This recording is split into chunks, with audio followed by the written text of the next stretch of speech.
ফকীৰে শিকাইছিলে যে মোৰ মনত ভেদভাৱ নাই অ আল্লাহ, মোৰ মনত ভেদভাৱ নাই, হিন্দু কি মুছলমান একে আল্লাহ ফৰমান, মোৰ মনত ভেদভাৱ নাই। আজান ফকীৰে আমাক শিকাইছে। মহাপুৰুষ শংকৰদেৱে বৰপেটাত যেতিয়া নামঘৰ বনাইছিলে, সেই নামঘৰত নগাসকলৰ নৰোত্তমক বহাইছিলে, মিচিঙৰ পুৰুষোত্তম পৰমানন্দক বহাইছিলে, চিদুৰ কাষ্টৰ পুৰুষোত্তমক বহাইছিলে, গাৰুৰ গোবিন্দক বহাইছিলে, মুছলমানৰ চাৰুখাইকো কাষত বহাইছিলে। সেয়া আছিলে শংকৰদেৱে আমাক দি থৈ যোৱা বাৰ্তা। আৰু হিমন্ত বিশ্ব শৰ্মা ডাঙৰীয়াই ধুবুৰীলৈ আহিলে কয়, এই অসমৰ মুখ্যমন্ত্ৰী বুলি নিজকে ভাবে নে নাভাবে? অসমৰ সকলো মানুহ এখন চৰকাৰৰ অধীনত হয় বুলি তেখেতে ভাবে নে নাভাবে? তেখেতৰ কথা শুনিলে এনেকুৱা লাগে, তেখেতে ধুবুৰী আহিলে কয় যে মই ধুবুৰী গ'লে পাকিস্তান যোৱা যেন লাগে, মই বৰপেটা গ'লে বাংলাদেশ যোৱা যেন লাগে। আৰু সেইজন মুখ্যমন্ত্ৰীক আজমল ডাঙৰীয়াই অসমৰ শ্ৰেষ্ঠ মুখ্যমন্ত্ৰীৰ বঁটা দিবলৈ পিছে পিছে ঘূৰি থাকে। আপোনালোকে শুনিছে? আজমল ডাঙৰীয়াৰ মতে অসমৰ শ্ৰেষ্ঠ মুখ্যমন্ত্ৰী সেইজন যিজনে মুছলমান মহিলাক সন্তান জন্ম দিয়া ফেক্টৰী বুলি কয়। আজমল ডাঙৰীয়াৰ মতে সেইজন অসমৰ শ্ৰেষ্ঠ মুখ্যমন্ত্ৰী যিজন মুখ্যমন্ত্ৰী আপোনালোকৰ দ্বিতীয় শ্ৰেণীৰ নাগৰিক সজাব বিচাৰে। ৰাইজসকল, ৰকিবুল হুছেইন ডাঙৰীয়া বৰ্তমান বিধানসভাৰ এগৰাকী জ্যেষ্ঠ সদস্য। চামগুৰি সমষ্টিত ৰকিবুল হুছেইন ডাঙৰীয়াক 5 বাৰ বিজেপি এলডিএফে চেষ্টা কৰিছে, হৰুৱাব পৰা নাই। আৰু 5 বাৰ হৰুৱাব নোৱাৰে, আৰু 5 বাৰ হৰুৱাব নোৱাৰে। কিন্তু ধুবুৰীৰ ভাগ্য বিধাতা ৰকিবুল হুছেইন ডাঙৰীয়া নহয়। ধুবুৰীৰ ভাগ্য বিধাতা হৈছে আপোনালোক জনসাধাৰণ। আপোনালোক জনসাধাৰণ 26 এপ্ৰিল তাৰিখে ধুবুৰীৰ মানুহে 7 মে তাৰিখে ধুবুৰীৰ মানুহে মানকেশ্বৰৰ মানুহে যিটো ৰাজনৈতিক সিদ্ধান্ত ল'ব, সেই সিদ্ধান্তৰ ওপৰত 20 মাৰ্চ 2026 কাৰ চৰকাৰ হ'ব সেইটো নিৰ্ণয় কৰিব। বিজেপিক আমি কিয় বেয়া পাইছো? উজনি অসমৰ ৰাইজে হিয়া উজাৰি শিলডল ভাঙি কংগ্ৰেছক কিয় সমৰ্থন কৰিছে? কাৰণ বিজেপিয়ে যিবিলাক প্ৰতিশ্ৰুতি দিছিল সেই প্ৰতিশ্ৰুতি আজি ভংগ কৰিছে। ইয়াত বিজেপিৰ প্ৰাৰ্থী নাই, কিন্তু মই বিজেপিৰ সেই কথাখিনি উজনি অসমৰ মানুহে যিবিলাক কথাৰ কাৰণে বিজেপিক বেয়া পায়, সেই কথাবিলাক নজনা ভাও ধৰি, নুশুনা ভাও ধৰি AIUDF দলে মঙলদৈৰ গৰমত বিজেপিক সমৰ্থন কৰি আছে। এতিয়া ইলেকশ্যনত শিলচৰত বিজেপিক সমৰ্থন কৰি আছে। কৰিমগঞ্জৰ হাফিজ ৰছিদ আহমেদ চৌধুৰীক হৰুৱাবৰ কাৰণে সকলো ষড়যন্ত্ৰত লিপ্ত হৈছে AIUDF দল। ইয়াত আহিলে মুছলমানৰ কথা ক'ব, 20 মাৰ্চত গ'লে ৰাজ্যসভাত AIUDFে বিজেপিক ভোট দিব, ৰাষ্ট্ৰপতি ইলেকশ্যনত বিজেপিক ভোট দিব। আজি এই সমষ্টিৰ যিজন বিধায়ক,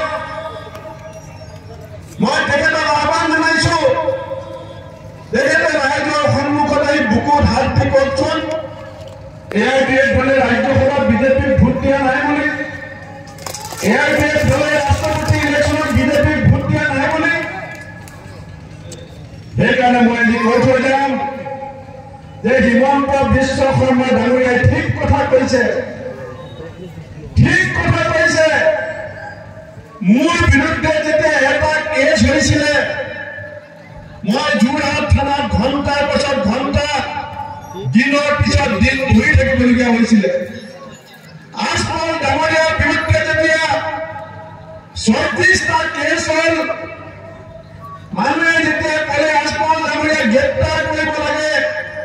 তেতিয়া হিমন্ত বিশ্ব শৰ্মা ডাঙৰীয়াই কি বুলি কৈছিলে?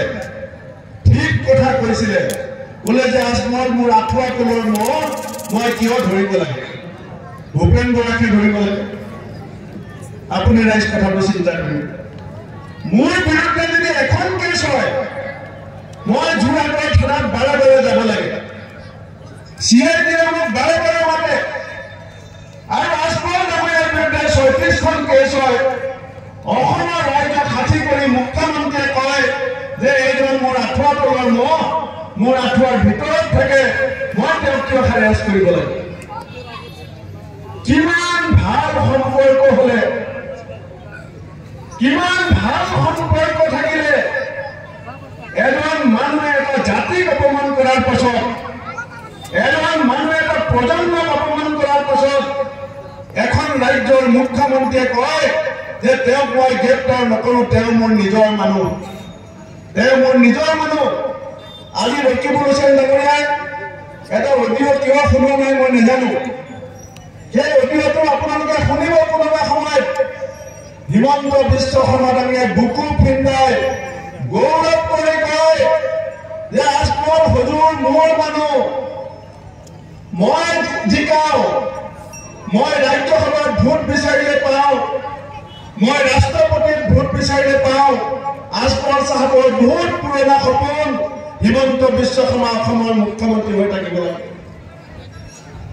ৰাইজ, মই এই কথাখিনি এইকাৰণেই কৈছো যে আমি যদি অসমত সাম্প্ৰদায়িক ৰাজনীতি বাদ দিব বিচাৰিছো, ধৰ্মীয় নিৰ্বিচাৰৰ ৰাজনীতি যদি বাদ দিব বিচাৰিছো, বিজেপি RSSৰ পদুম ফুলৰ শিপা যদি উভালি পেলাই আমি ব্ৰহ্মপুত্ৰত পেলাই দিব বিচাৰিছো, তেতিয়াহ'লে এয়াৰগেটৰ তলা চাবি আমি ব্ৰহ্মপুত্ৰত পেলাব লাগিব।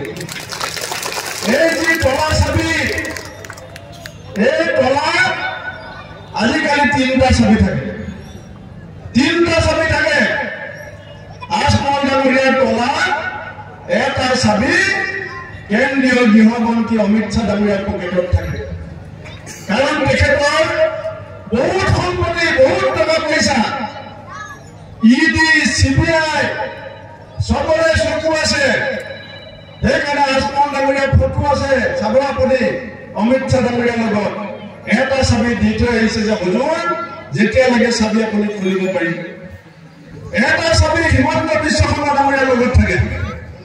আৰু মামৰা ধৰা এটা চাবি যিটো তলা খুলিব নোৱাৰে, সেইটো আজমল ডাঙৰীয়াৰ পকেটত।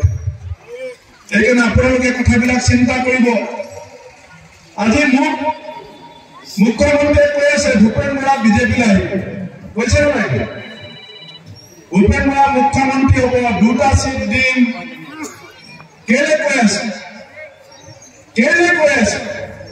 কাৰণ উজনি অসমৰ মানুহে হিমন্ত বিশ্ব শৰ্মা ডাঙৰীয়াক মুখ্যমন্ত্ৰী চকীৰ পৰা খাৰা কৰাই দিব বিচাৰিছে। মুখ্যমন্ত্ৰী চকীৰ পৰা দিছপুৰৰ পৰা উজনি অসমৰ মানুহে বিজেপিক বিসৰ্জন দিব বিচাৰিছে। আৰু সেইকাৰণে তেওঁ বুকু কপি কৰিছে। আৰু মুখ্যমন্ত্ৰীক চকী যোৱাৰ আগতে তেওঁ আমাৰ লগত আপোচ কৰিব বিচাৰে, কম্প্ৰমাইজ কৰিব বিচাৰে। আমি মুখ্যমন্ত্ৰীক আজি এই সভাৰ পৰা কৈছো, আমাৰ যে সাপ, এই যে বিষাক্ত সাপবিলাক যে হাবিত থাকে, এই সাপবিলাকেও নিজৰ ছাল বদলায়। সাপবিলাকেও নিজৰ ছাল বদলায়। সাপে ছাল কেলে বদলায় নাই জানেনে? সাপে ছাল এইকাৰণে বদলায়, যেতিয়া সাপটো অলপ দীঘল হ'বলৈ মন যায়, অলপ শকত হ'বলৈ মন যায়, তেতিয়া সাপে ছাল বদলায়। আমি সাপ নহয়, আমি নিজৰ শকত হ'বৰ স্বাৰ্থত আমি ৰাজনৈতিক নীতি, আদৰ্শ, মূল্যবোধ সাপে ছাল বদলোৱাৰ নিচিনাকে আমি নীতি বদলাব নোৱাৰো। সাপে ছাল বদলোৱাৰ নিচিনাকে আমি মূল্যবোধ পৰিৱৰ্তন কৰিব নোৱাৰো। আমি ৰাইজৰ সন্মুখত পোৱা আমাৰ প্ৰতিশ্ৰুতিক আমি বদলাব নোৱাৰো। আমি আপোনালোকৰ কাৰণে যুঁজিব বিচাৰো, অসমৰ মানুহৰ স্বাৰ্থত যুঁজিবৰ কাৰণে, অসমৰ যুৱ প্ৰজন্মৰ স্বাৰ্থত যুঁজিবৰ কাৰণে, অসমৰ মহিলাসকলৰ স্বাৰ্থত যুঁজিবৰ কাৰণে, কৃষক আৰু শ্ৰমিকৰ স্বাৰ্থত যুঁজিবৰ কাৰণে মই অকলে অকলে যুঁজিলে সেই যুঁজ কেতিয়াও সাৰ্থক নহব। মোৰ সোঁফালে ৰকিবুল হুছেইন, বাওঁফালে গৌৰৱ গগৈ, তৰুণ বৰদলৈ, এফালে যদি জাকিৰ নাকিৰ পঢ়ে, সেই যুঁজ আৰু শক্তিশালী হ'ব। সেই যুঁজ শক্তিশালী কৰিবৰ কাৰণে ৰকিবুল হুছেইনৰ যুঁজখন কি? তেখেতক আমি ৰাহুল গান্ধী ডাঙৰীয়াৰ লগত আলোচনা কৰি আমি অসম কংগ্ৰেছে প্ৰস্তাৱ লৈ আমি তেখেতক ধুবুৰীলৈ পঠাইছোঁ। ৰকিবুল হুছেইন ডাঙৰীয়াই ধুবুৰীত প্ৰাৰ্থিত্ব লাগে বুলি আমাক কেতিয়াও কোৱা নাছিলে, কিন্তু আমি বিশ্বাস কৰোঁ যে যিজন ৰকিবুল হুছেইনে ৰাজহাড় পোন কৰি বুকু ফিন্দাই হিমন্ত বিশ্ব শৰ্মাৰ চকুত চকুত হৈ 10 ফুট দূৰত এছেম্বলিত কথা ক'ব পাৰে, সেইজন ৰকিবুল হুছেইন দিল্লী সংসদৰ মজিয়াত যেতিয়া থিয় হ'ব, তেতিয়া বিজেপিৰ চকুত চকুত হৈ আমাৰ হৈ এখন শক্তিশালী যুঁজ তেখেতে কৰিব পাৰিব। আমাক এনেকুৱা MP লাগিব, যি MPয়ে ভাৰতবৰ্ষত আপোনালোকে জানে যে 542 জন MP আছে। 542 জন MPৰ মাজত আমি ধুবুৰীৰ পৰা এনেকুৱা MP পঠিয়াব লাগিব, যাৰ অভিজ্ঞতা আছে, যাৰ সাহস আছে, যাৰ জ্ঞান আছে, যাৰ নিজৰ ওপৰত বিশ্বাস আছে, আৰু যি মানুহৰ কাৰণে যুঁজিবৰ কাৰণে সংকল্প আছে। সেইকাৰণে আমি ৰকিবুল হুছেইন ডাঙৰীয়াক আমি এই ধুবুৰীৰ পৰা দিল্লীলৈ যোৱাটো বিচাৰিছোঁ। আজি মই জানো যে ৰাইজে ভাবিছে কংগ্ৰেছ আহিলে বহুত মানুহ নাহিব, 5 কেজি চাউল কি হ'ব? ৰাইজ মই সেই কথা আপোনালোকক কৈ থৈ যাম। আমি কংগ্ৰেছ দলে সিদ্ধান্ত লৈছোঁ, আমি যেতিয়া ক্ষমতা বহিম, আমি অসমৰ জাত পাত ধৰ্ম বিচাৰ নকৰাকৈ অসমৰ প্ৰতিগৰাকী সাধাৰণ মহিলাক প্ৰত্যেক মাহৰ 9 তাৰিখে আমি 9 লক্ষ্মী 2500 টকাকৈ বেংকৰ একাউণ্টত দিম। আমি প্ৰতি মাহৰ 9 তাৰিখে 9 লক্ষ্মী 2500 টকা প্ৰতিগৰাকী সাধাৰণ মহিলাৰ একাউণ্টত আমি দিম। বিজেপিৰ দিনত ইলেক্ট্ৰিচিটি বিল 7 বাৰ বৃদ্ধি পাইছে। আমি যেতিয়া ক্ষমতা পাম, অসমৰ সাধাৰণ মানুহক আমি প্ৰত্যেকটো পৰিয়ালৰ প্ৰতি মাহে আমি 200 ইউনিট বিজুলী বাতি আমি ফ্ৰীকে দিম। অসমত দেশত 30 লাখ চাকৰি খালী হৈ পৰি আছে। আমাৰ নেতা ৰাহুল গান্ধী ডাঙৰীয়া আৰু মাল্লিকাৰ্জুন খাৰ্গে ডাঙৰীয়াই চুৰি কৰি এখন দলীয় জিলা সভাপতি ডক্টৰ মতিউৰ ৰহমান মণ্ডলক দিছে, আপোনালোকক দিব।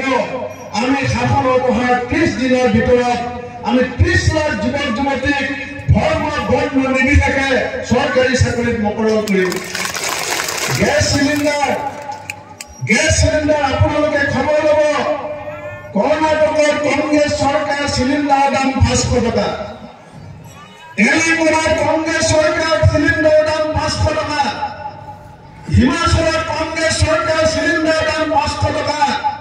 ৰকিবুল হুছেইনক চিগাই দিয়ক, ধুবুৰীটো চিলিণ্ডাৰৰ দাম হ'ব 500 টকা।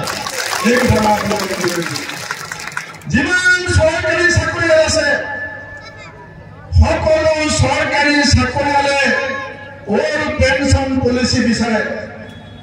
অসমৰ মুখ্যমন্ত্ৰীয়ে কৈছে যে অল পেঞ্চন স্কিম দিব নোৱাৰো, যদি অল পেঞ্চন স্কিম দিম তেতিয়াহ'লে মোৰ চৰকাৰ নচলা হৈ যাব। এইবাৰ চৰকাৰৰ দৰমহা দিবলৈ পইচা নাছিল, বেংকৰ পৰা লোন লৈ দৰমহাৰ ব্যৱস্থা কৰিবলগীয়া হৈছিল। আমি কংগ্ৰেছ দলে যেতিয়া ক্ষমতা পাইছো, য'ত ক্ষমতা পাইছো, আমি অল পেঞ্চন স্কিম দিছো আৰু অসমৰ প্ৰত্যেকজন কৰ্মচাৰীক আমি অল পেঞ্চন স্কিম দিব বিচাৰিছো। ৰাইজসকল, এতিয়া ভোটৰ আগে আগে অংগনবাদী কৰ্মীৰ গুৰুত্ব দিব বিজেপিয়ে, আজমল ডাঙৰীয়াও গুৰুত্ব দিব। আমাৰ দলৰ নেতা কৰ্মী ৰাইজক মই কম, অংগনবাদী কৰ্মীসকলক শুনিব, যোৱা 5 বছৰ বিজেপি চৰকাৰৰ শাসনকালত এদিন নহয়, 2 দিন নহয়, 3 দিন নহয়, 4 দিন নহয়, 16 দিন একেৰাহে অংগনবাদী কৰ্মীয়ে গুৱাহাটীত আন্দোলন কৰিছিল এজন মন্ত্ৰীয়ে খবৰ ল'বলৈ নগ'লে অংগনবাদী কৰ্মী ৰাজপথৰ আন্দোলন আশা কৰ্মী ৰাজপথৰ আন্দোলন ৰাজধানীসকলৰ আন্দোলন গাঁওবুঢ়াসকলে আন্দোলন কৰি আছে টেটৰ টিচাৰে আন্দোলন কৰি আছে কম্পিউটাৰ টিচাৰে আন্দোলন কৰি আছে ভেলফেয়াৰ স্কুলৰ টিচাৰে আন্দোলন কৰি আছে এই সকল মানুহক চৰকাৰে এবাৰো গুৰুত্ব নিদিলে গণতান্ত্ৰিক যি আন্দোলন সেই আন্দোলনক বিজেপিয়ে সন্মান নকৰে আমি কংগ্ৰেছ দলে আমি আশা কৰ্মী অংগনবাদী ৰান্ধনী টেটৰ টিচাৰ কম্পিউটাৰ টিচাৰ ভেলফেয়াৰ স্কুলৰ টিচাৰ এই সকলৰ দায়িত্ব আমি কাম পাতি ল'ব বিচাৰিছো আৰু সেই দায়িত্ব আমি ৰকিব হুছেইন ডাঙৰীয়া হাততো দিব বিচাৰিছো এই সকলৰ হৈ যুঁজিবৰ কাৰণে তেওঁলোকৰ প্ৰাপ্য অধিকাৰ তেওঁলোকৰ হাতত দিবৰ কাৰণে যি তেওঁলোকৰ আন্দোলনক বিজেপিয়ে গুৰুত্বহীন কৰিলে সেই তেওঁলোকৰ প্ৰাপ্যৰ আন্দোলন গুৰুত্ব বৃদ্ধি কৰিবৰ কাৰণে দিল্লীৰ সংসদৰ মজিয়াত আপোনালোকৰ কণ্ঠ হ'বৰ কাৰণে ৰকিব হুছেইন ডাঙৰীয়াক আপোনালোকে এবাৰ সমৰ্থন দিয়ক ৰাইজসকল আমাৰ এই অঞ্চলৰ বেছিভাগ মানুহ কৃষক বেছিভাগ মানুহ শ্ৰমিক ঈদত গুৱাহাটী বন্ধ হৈ যায় ঈদ আহিলে ওলাওতে বন্ধ হৈ যায় কিন্তু আমি যদি এজন এজন মানুহৰ নাম ধৰি প্ৰশ্ন সোধো যে বিজেপি শাসন কালত কোনজন খেতিয়কৰ উপাৰ্জন বাঢ়িল বিজেপি শাসন কালত কোনজন মানুহৰ কোনজন শ্ৰমিকৰ উপাৰ্জন বাঢ়িল ধুবুৰীত অকল এজন মানুহৰ উপাৰ্জন বাঢ়িল সেইজন মানুহৰ নাম হৈছে গদৌৰী লাজমন ডাঙৰীয়া এজন মানুহৰ উপাৰ্জনৰ স্বাৰ্থত এজন মানুহৰ সম্পত্তি বৃদ্ধিৰ স্বাৰ্থত আমি মনগেছৰ ধুবুৰীৰ গোটেই মানুহ গোটেই জীৱন বন্ধকত থাকিব নোৱাৰো আজমল ডাঙৰীয়াক জিকাই দিয়া মানে তেওঁৰ আগৰ বছৰ ব্যৱসায় আৰু ডাঙৰ হ'ব মুখ্যমন্ত্ৰীয়ে ডিজিপি পিচিচিএফত বাৰে বাৰে চিঠি লিখি দিব কিন্তু কৃষকৰ উপাৰ্জন বৃদ্ধি নহ'ব শ্ৰমিকৰ উপাৰ্জন বৃদ্ধি নহ'ব সেইকাৰণে ৰাইজসকল আজমল ডাঙৰীয়া এজন ভাল মৌলানা হ'বও পাৰে নহ'ব পাৰে মই নাজানো কিন্তু আজমল ডাঙৰীয়া এজন অতি স্বাৰ্থপৰ ৰাজনীতিক নিজৰ স্বাৰ্থৰ কাৰণে যিজন মানুহে নিজৰ ধৰ্ম জাতি আৰু সম্প্ৰদায় হিমন্ত বিশ্ব শৰ্মাক বিজেপিৰ গুৰিত বন্ধকত থবলৈ কুণ্ঠাবোধ নকৰে সেইকাৰণে মই বৰ দীঘলীয়াকৈ নকওঁ মই ধন্যবাদ দিম যে ইমান প্ৰখৰ গৰমৰ মাজত আমাৰ জিলা কংগ্ৰেছৰ সভাপতি আমাৰ দলৰ জ্যেষ্ঠ নেতা ডক্টৰ মতিউৰ ৰহমান মণ্ডল আৰু যুৱ নেতা মহিবুৰ ৰহমানৰ নিমন্ত্ৰণত আমাৰ নেতা ৰকিব হুছেইন ডাঙৰীয়াক আশীৰ্বাদ দিবৰ কাৰণে দোৱা কৰিবৰ কাৰণে আপোনালোক যে ইমান প্ৰখৰত আহি পেলাই আমাৰ কথা শুনিছে তাৰ কাৰণে মই আপোনালোক মতশিৰে প্ৰণিপাত জনাইছো ৰাইজসকল আজি মই কৈ থৈ গৈছো 4 জুনৰ পিছত নৰেন্দ্ৰ মোদী ডাঙৰীয়াৰ 56 ইঞ্চি কলিজা 56 ছেকেণ্ডত 56 বাৰ কপি কপিবলৈ আৰম্ভ কৰিব হিমন্ত বিশ্ব শৰ্মা ডাঙৰীয়া এতিয়া কথা বতৰা বদলিবলৈ আৰম্ভ কৰিছে ধৰ কাছতি হেৰুৱাই পেলাইছে ক'ত কেতিয়া যায় ক'ত কেতিয়া কি কয় গম নোপোৱা হৈ গৈছে কাৰণ অসমৰ ৰাইজে উবুৰি খাই পেলাই কংগ্ৰেছক সমৰ্থন দিয়া আৰম্ভ কৰিছে বিজেপিয়ে পানী দেখিছে পানীৰ তলৰ কাঁইট বিজেপিয়ে দেখা নাই যিদিনাখন বেৰত বাকচত ভোট পৰিব যিদিনাখন ভোটৰ গন্তি হ'ব সেইদিনাখন বিজেপিয়ে পানী নেদেখে পানীৰ তলৰ কাঁইট দেখা পাব অসমৰ মানুহক তেওঁলোকে ভোট দিয়া মানুহ বুলি ভাবে ভোটাৰ বুলি ভাবে হিতাধিকাৰী বুলি ভাবে জাতিৰ যি আত্মসন্মান ধন্যবাদ মই ইতিমধ্যে মোৰ কৈ গৈছিলে মই সকলোকে সেৱা জনাই মোৰ বক্তব্য সামৰিছো বন্দে মাতৰম জয় অসম।